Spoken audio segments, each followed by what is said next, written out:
Татарның ғорурлығы. Язның матур бер көнендә Габдулла Тукай туган.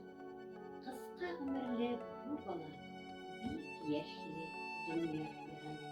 Шул кыска гомер эчендә бик күпне кичергән ул. Никадәр матур китаплар язарга өлгергән ул. Ул язган туган тел җырын гимн итеп җырлыйбыз. Шуңа күрә без Тукайны олылыйбыз, зурлыйбыз. Әсәрендә туган якка, үз теленә мәдхият, аның шигырьләрен укып, барлык та баш ия. Татарның ғорурлыгы ул табигать сакчысы. Туган телгә нигез салган иң беренче баскычы. Тукай салган баскычларда бергә ғорур аклыйбыз.